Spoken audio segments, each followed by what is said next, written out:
নমস্কার, আমি তসমিনা। নমস্কার, আমি ইন্দ্রাণী। শুরু করছি বিয়ন্ড পলিটিক্স। ট্রাম্প দিচ্ছেন গালি, নরেন্দ্র মোদী চুপ। মাথা নিচু করে থাকায় বিশ্বগুরুর রূপ। বলো, আজকে কি খবর দেবে?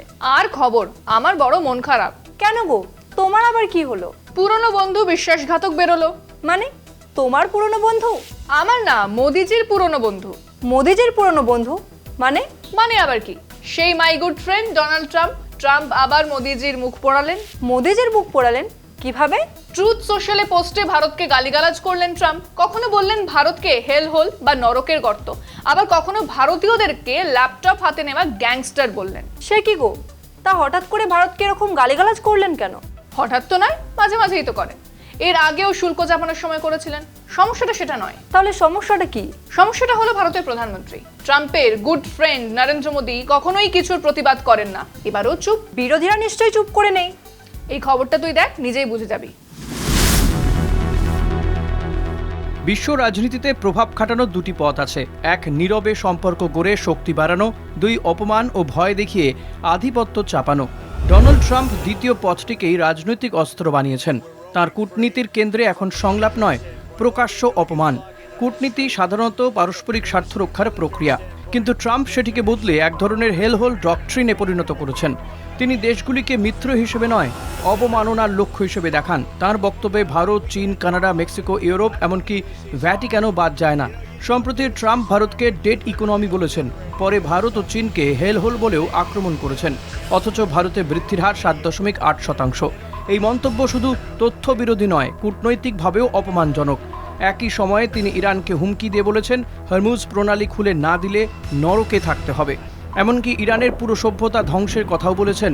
এটি কূটনীতি নয়, শক্তির উন্মত্ত ভাষা। কানাডাকে তিনি 51তম অঙ্গরাজ্য বানানোর কথা বলেন। মেক্সিকো সম্পর্কে বলেছেন, কার্টেল দেশ চালায়। ব্রাজিলের প্রেসিডেন্ট লুলাকে সামনে বসিয়ে তার মতাদর্শকে ব্যর্থ বলেছেন। ইউরোপ ইরান যুদ্ধের পাশে না দাঁড়ালে তাদের কাপুরুষ বলেছেন। ব্রিটিশ প্রধানমন্ত্রী কিয়ার স্টারমারকে দুর্বল বলেছেন। এমনকি যুদ্ধবিরতির ডাক দেওয়ার পোপ লিও চতুর্দশকেও আক্রমণ করেছেন। এই কারণেই যুক্তরাষ্ট্রে 25তম সংশোধনী নিয়েও আলোচনা হচ্ছে, কিন্তু এর বিচার আমেরিকার জনগণের হাতে। বিশ্বের উদ্বেগ অন্য জায়গায়। এই অপমান নির্ভর নীতি বিশ্ব ব্যবস্থাকে বদলে দিচ্ছে। ইউরোপ সুইফটের বিকল্প খুঁজছে, ফ্রান্স সোনা ফিরিয়েছে, জার্মানিও ভাবছে। ইউরোপের ডানপন্থার কাছেও ট্রাম্প এখন টক্সিক অ্যাসেট। সবচেয়ে বড় ফল, ট্রাম্প নিজেই বহুমেরু বিশ্ব ব্যবস্থার গতি বাড়িয়ে দিয়েছেন। রাশিয়া, চীন, ইরান ও ইউরোপ নতুন সমীকরণ খুঁজছে। আমেরিকার আধিপত্য টিকছে না। অপমান দিয়ে সাময়িক ভয় দেখানো যায়, কিন্তু স্থায়ী নেতৃত্ব করা যায় না। ট্রাম্পের হেলহোল ডক্ট্রিন সেই ব্যর্থতারই বিপজ্জনক নাম। চুপ করে সব মেনে নেবেন মোদি? তাই তো করে আসছেন এতদিন ধরে। ট্রাম্পকে এত সঞ্জে চলার কি আছে বলো তো? রাহুল গান্ধী তো কবেই বলেছেন, দুটি জায়গায় গোলমাল করে বসে আছেন নরেন্দ্র মোদী, এবার বেরোতে পারছেন না। কোন দুটো জায়গা? এপস্টিন আর আদানি। নরেন্দ্র মোদী তাই নাকি কিছুই বলতে পারেন না। আর ট্রাম্প ব্ল্যাকমেল করে যান, তাই তো? একেবারেই তাই। শুল্ক হোক বা ইরান যুদ্ধ, ভারতকে সবসময় ছোট করেছেন ট্রাম্প। বিদেশ মন্ত্রকের তরফ থেকেও তো ভাষা বয়ান দেয়া হয়। হ্যাঁ, ভারতকে নিয়ে বলায় ইরান ট্রাম্পকে পাল্টা উত্তর দিচ্ছে, কিন্তু ভারত ধরি মাছ না ছুঁই পানি। একটা দেশের প্রধানমন্ত্রী, তার কোনো বয়ান নেই? না, নেই। প্রধানমন্ত্রী এখন ভোটের বাজারে ঝালমুড়ি খাবেন, গঙ্গায় গিয়ে নাটক করবেন, বিদেশ নীতিতে 10 গোল খেলে খাবেন।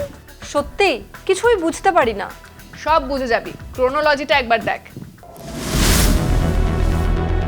ইরান আমেরিকার 2 সপ্তাহের যুদ্ধবিরতি দীর্ঘায়িত হলেও বাস্তবে শান্তির সম্ভাবনা ক্ষীণ। ওয়াশিংটনের উদ্দেশ্য শান্তি নয়, সময় কেনা। এমন অভিযোগ এখন জোরালো। বলা হচ্ছে, ইরানের হামলায় পারস্য উপসাগর ও সৌদি আরবে মার্কিন ঘাঁটি ক্ষতিগ্রস্ত হওয়ার পর যুক্তরাষ্ট্র অস্ত্র ভাণ্ডার পুনর্গঠনের সুযোগ চেয়েছিল।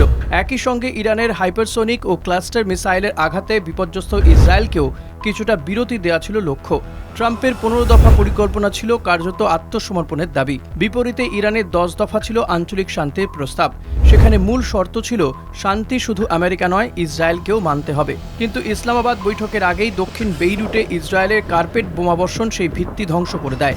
আরও উদ্বেগজনক, ট্রাম্পের দূত ভাইস প্রেসিডেন্ট জেরি ভান্স বলেন, লেবানন এই যুদ্ধবিরতির আওতায় নয়, এতে আলোচনায় প্রহসনে পরিণত হয়।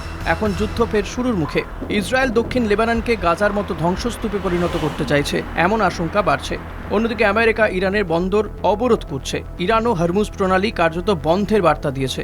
ফলে সংঘাত ফের জ্বলে উঠলে তা পরমাণু পর্যায়ে যেতে পারে।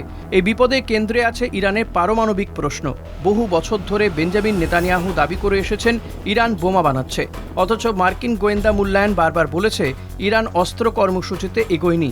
2003-এ 5% ইউরেনিয়াম সমৃদ্ধ করার পরও তারা থেমেছিল, কারণ সর্বোচ্চ নেতা আলী খামেনি পারমাণবিক অস্ত্রকে ইসলামের দৃষ্টিতে নিষিদ্ধ বলেছিলেন। কিন্তু সাম্প্রতিক হামলা, নেতৃত্বের উপর আঘাত এবং নিরাপত্তাহীনতা ইরানের অবস্থান বদলাতে পারে।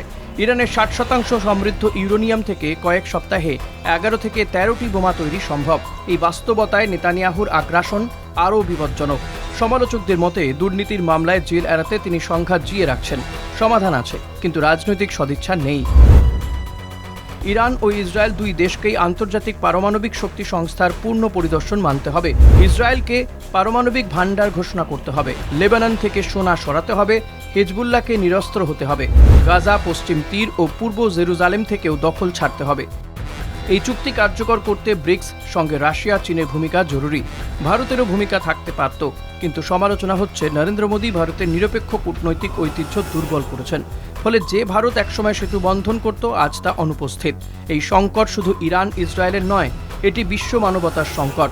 পারমাণবিক যুদ্ধ হলে সবচেয়ে বেশি মরবে দরিদ্র দেশ, দক্ষিণ এশিয়া, আফ্রিকা। তাই যুদ্ধ থামানো এখন নৈতিক নয়, অস্তিত্বের প্রশ্ন।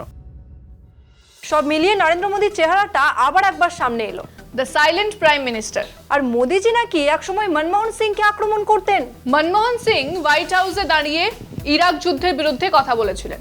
মনমোহন সিং আমেরিকার মাটিতে দাঁড়িয়ে ভারতের সার্বভৌমত্বের কথা বলেছিলেন। আর মোদিজি আমেরিকার মাটিতে দাঁড়িয়ে সাংবাদিকের প্রশ্নে মেজাজ হারিয়ে ফেলেন। হ্যাঁ, হে বাবু শুধু ফটো তুলতে, পোজ দিতে আর রাষ্ট্রনায়কদের জড়িয়ে ধরতে জানেন। পাল্টা প্রতিবাদের বেলা সব ফাঁকি। বিশ্বগুরুর আসল চেহারা সামনে চলে আসে। সত্যিই ইরান যুদ্ধেতেও এত বড় কূটনৈতিক হার হলো ভারতের। সে তো হলোই। নন অ্যালাইনমেন্ট নীতি থেকে সরে গেল ভারত, পক্ষ নিল, কিন্তু তাও ভুল পক্ষ। মাঝখান থেকে একুল গেল, ওকুলও গেল। পাকিস্তানের মতো দেশ নাকি এখন বিশ্ব শান্তির মধ্যস্থতাকারী। ভাবলেও হাসি পায়। চলো শেষ করি। বিয়ন্ড পলিটিক্স আজকের মতো এই পর্যন্তই। দেখতে থাকুন কলকাতা টিভি, রাত দিন 7 দিন।